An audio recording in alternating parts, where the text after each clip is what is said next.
ವಿಜಯನಗರ ಜಿಲ್ಲೆಯಲ್ಲಿ ಯುವ ಮೋರ್ಚಾ ಜಿಲ್ಲಾ ಘಟಕದ ವತಿಯಿಂದ ಬಿಜೆಪಿ ಆತ್ಮನಿರ್ಭರ್ ಭಾರತ ಯುವ ಸಮಾವೇಶವನ್ನು ಹೊಸಪೇಟೆಯಲ್ಲಿ ಬಿಜೆಪಿಯ ಕಚೇರಿ ಮುಂಭಾಗ ಕರ್ನಾಟಕದ ಜಿಲ್ಲಾ ಪದಾಧಿಕಾರಿಗಳು ಮತ್ತು ವಿಜಯನಗರ ಜಿಲ್ಲಾ ಪದಾಧಿಕಾರಿಗಳು ಮತ್ತು ವಿಜಯನಗರ ತಾಲೂಕಾ ಪದಾಧಿಕಾರಿಗಳು ಕಾರ್ಯಕರ್ತರು ಭಾಗವಹಿಸಿ ಚಾಲನೆ ನೀಡಿದರು.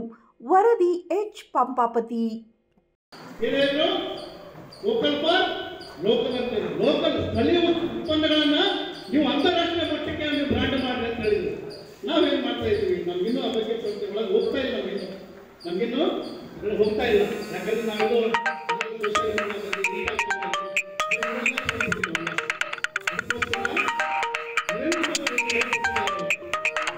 ಬಹಳ ಸೀರಿಯಸ್ ಆಗಿ ಅರ್ಥ ಮಾಡಬೇಕಾಗಿದೆ.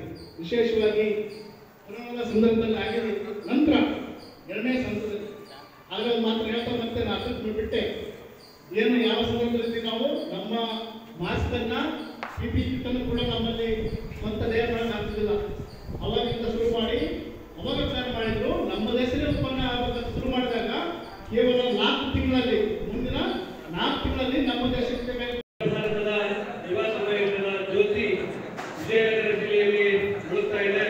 ಆ ಜ್ಯೋತಿ ಪ್ರಕಾರವಾಗಿ ಸ್ವದೇಶಿ ವಸ್ತುಗಳ ಉತ್ಪಾದನೆ, ಸ್ಥಳೀಯ ಉತ್ಪಾದನೆಗಳಿಗೆ ಸಹಕಾರವನ್ನು ನೀಡುತ್ತಾ ಈಗ ಆಗಮಿಸಿರ್ತಕ್ಕಂತಹ ಎಲ್ಲ ಯುವಕರ ಹೆಗಲ ಮೇಲೆ ಮಹತ್ತರವಾಗಿರ್ತಕ್ಕಂತಹ ಜವಾಬ್ದಾರಿ ಇದೆ ಅಂತಕ್ಕಂತಹ ಒಂದು ಸಂದೇಶವನ್ನ ನಾವೆಲ್ಲರೂ ನಮ್ಮ ಹೆಗಲ ಮೇಲೆ ಹೊತ್ತುಕೊಂಡು ಸಾಗಬೇಕಾಗಿರ್ತಕ್ಕಂತಹ ವಿಚಾರವನ್ನ ನಾವೆಲ್ಲರೂ ಇವತ್ತು ಮನೆ ಮನೆಗೆ ಬೂತ್ಗಳಿಗೆ ವಾರ್ಡ್ಗಳಿಗೆ ತಲುಪಿಸಬೇಕಾಗಿ ಈ ಒಂದು ಜ್ಯೋತಿಯ ಮುಖೇನ ನಾವೆಲ್ಲರೂ ಈ ಕಾರ್ಯಕ್ರಮದಲ್ಲಿ ಭಾಗವಹಿಸಬೇಕಾಗಿ ಕೇಳಿದ್ದೇನೆ. ಹಾಗೆ ಇವತ್ತು ಕೋವಿಡ್ ಸಂದರ್ಭದಲ್ಲಿ ಲಸಿಕೆಯನ್ನು ಕಂಡುಹಿಡಿಯಬೇಕಾಗಿತ್ತು.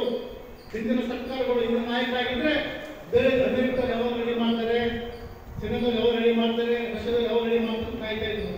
ಆದರೆ ಈ ದೇಶದ ಪ್ರಧಾನಮಂತ್ರಿಗಳು ನಮ್ಮಲ್ಲಿಯೇ ಉದ್ಯಾನವನ್ನು ಇಟ್ಕೊಂಡು ಏನು ಸಹಕಾರ ಬೇಕು, ಸೌಲಭ್ಯ ಎಲ್ಲವನ್ನು ಕೊಟ್ಟು ನಮ್ಮ ದೇಶದಲ್ಲೇ ಒಂದು ಲಸಿಕೆಯನ್ನು ಕೂಡ ಹೋಗ್ತಾ ಇರುವಂಥದ್ದು. ಸುಮಾರು 20 ಬಹುಮಾನಗಳನ್ನು ಆ ಮ್ಯಾರಥಾನ್ ಓಟದಲ್ಲಿ ಬಂದಿರತಕ್ಕಂಥದ್ದು ನಾವು ಕೊಟ್ವಿ. ಆ 20 ಬಹುಮಾನದಲ್ಲಿ ನಾನು 12ನೇ ಬಹುಮಾನವನ್ನು ತಗೊಂಡೆ. ಸುಮಾರು 4 ಕಿಲೋಮೀಟರ್ ಮ್ಯಾರಥಾನ್ ಓಡಿ ಅದು ನನಗೆ ಬಹಳ ಖುಷಿ ಅನಿಸ್ತು. ಅದೇ ರೀತಿ ಒಂದು ಕೂಡಿಗೆಯಲ್ಲಿ ಇರ್ತಕ್ಕಂಥ ಚಿತಾಭಸ್ಮವನ್ನು ನಾವು ಕ್ಲೀನಿಂಗ್ ಮಾಡಿದ್ವಿ. ಅದೇ ರೀತಿ ಅಲ್ಲಿ ಇರ್ತಕ್ಕಂಥದ್ದು ಏನಪ್ಪ ಅಂದ್ರೆ ಅಲ್ಲಿ ಚಿತಾಭಸ್ಮದಲ್ಲಿ ಇರ್ತಕ್ಕಂಥ ಎಲ್ಲ ಹೂವಿನ ಗಿಡಗಳಿಗೆ ನಮ್ಮ ಯುವ ಮೋರ್ಚಾದವರು ಬಣ್ಣ ಹೊಡೆಯೋದ್ರ ಮೂಲಕ ಅದನ್ನು ಮಾಡಿದ್ವಿ. ಮತ್ತೆ ನರೇಂದ್ರ ಮೋದಿ ಅವರ ಹುಟ್ಟುಹಬ್ಬ ದಿನ ನಮ್ಮ ಯುವ ಮೋರ್ಚಾಗೆ ಕೊಟ್ಟಿರ್ತಕ್ಕಂಥ ರಕ್ತದಾನ ಶಿಬಿರನೂ ಸಹ ನಾವು ಬಹಳ ಯಶಸ್ವಿಯಾಗಿ ನಾವು ಗೊಳಿಸಿ ಅಂತೇಳಿ ಈ ವೇದಿಕೆ ಮೂಲಕ ನಾವು ಹೆಮ್ಮೆಯಿಂದ ಬೇಕಾದರೂ ನಾವು ಹೇಳ್ತೀವಿ. ಅದೇ ರೀತಿ ನಮಗೆ ಟೋಟಲ್ ಆಗಿ ಕೊಟ್ಟಿರ್ತಕ್ಕಂಥ ಪ್ರತಿಯೊಂದು ಟಾಸ್ಕ್ ಈ ಮನ್ ಕಿ ಬಾತ್ ಅಂತ ಏನು ತಿಂಗಳ ಮಾಡ್ತಾ ಇದೀವಲ್ಲ ಸರ್, ಅದು ನಮ್ಮ ಕೂಡ್ಲಿಗಿ ತಾಲೂಕಿನ ಯುವ ಮೋರ್ಚಾದವರು ಬಹಳ ಅದ್ದೂರಿಯಾಗಿ ಒಬ್ಬೊಬ್ಬರು 5-10 ಬೂತ್ಗಳನ್ನು ತಗೊಂಡು ಯಶಸ್ವಿಯಾಗಿ ಮಾಡ್ತಾ ಇದ್ದಾರೆ. ನಾನು ಅಭಿನಂದನೆಗಳನ್ನು ತಿಳಿಸ್ತೇನೆ ಸರ್ ನನ್ನ ಕೂಡ್ಲಿಗಿ ಮಂಡಲದ ಯುವ ಮೋರ್ಚಾದ ಒಂದು ಪದಾಧಿಕಾರಿಗಳಿಗೆ. ಸರ್ ಸತ್ಯ ಹೇಳ್ತೀನಿ ಸರ್, ಇವತ್ತು ಈ ಕಾರ್ಯಕ್ರಮ ಇದ್ದಕ್ಕೆ ನಮ್ಮ ಯುವ ಮೋರ್ಚಾದ ಪದಾಧಿಕಾರಿಗಳು ಎಲ್ಲ ಕೆಲಸಗಳನ್ನು ಬಿಟ್ಟು ಬಂದರು. ಇನ್ನೊಂದು ಈ ವೇದಿಕೆ ಮೇಲೆ ಹೇಳಿಕೆ ಇಷ್ಟಪಡ್ತೀನಪ್ಪ ಅಂತಂದ್ರೆ ನಮ್ಮ ಯುವ ಮೋರ್ಚಾದವರು ನಮ್ಮ ಕೂಡ್ಲಿಗಿ ತಾಲೂಕು ಹಿಂದುಳಿದಿರ್ತಕ್ಕಂಥ ತಾಲೂಕಾದ್ರೆ ಸರ್, ಅವರು ಜೀವನದಲ್ಲಿ ಮಾಡ್ತಾ ಇದ್ರೆ ಭಾರತೀಯ ಜನತಾ ಪಾರ್ಟಿ ಕೆಲಸ ಬಹಳ ಶ್ರೀಮಂತಿಕೆಯಿಂದ ಮಾಡ್ತಾರೆ ಸರ್. ಬಹಳ ಖುಷಿ ಅನಿಸ್ತದೆ ಸರ್. ನಾವು ಜಿಲ್ಲಾಧ್ಯಕ್ಷರು ಮತ್ತು ನಮ್ಮ ಯುವ ಮೋರ್ಚಾದ ಜಿಲ್ಲಾಧ್ಯಕ್ಷರು ಏನೇ ಟಾಸ್ಕ್ ಕೊಟ್ಟರು ಪ್ರತಿಯೊಂದು ಟಾಸ್ಕ್ ಅಲ್ಲಿ ಸಹ ನಾವು ಮುಂದೆ ಬಂದು ಮಾಡ್ತೀವಿ ಸರ್.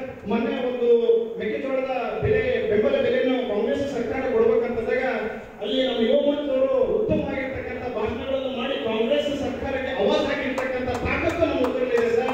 ನಮ್ಮ ಕೂಡ್ಲಿಗಿ ಹುಡುಗರಿಗೆ ಬಹಳ ಹೆಮ್ಮೆ ಅನಿಸ್ತದೆ ಸರ್. ಈ ಕೂಡ್ಲಿಗಿ ಹುಡುಗರು ಇವತ್ತು ಬಹಳ ಜನ ನಾನು ಕರ್ಕೊಂಡ್ಬಂದು ದಯಮಾಡಿ ಎಲ್ಲ ನಮ್ಮ ಕೂಡ್ಲಿಗಿ ಜನ ಯುವ ಮೋರ್ಚಾದವರು ಎದ್ಬಿಟ್ಟು ಒಂದ್ಸತಿ ಮುಖವನ್ನು ತೋರಿಸ್ಬೇಕು ಸರ್. ಅವ್ರು ಜೋರಾದ ಚಪ್ಪಲಿ ಹೊಡಿಬೇಕು ಸರ್.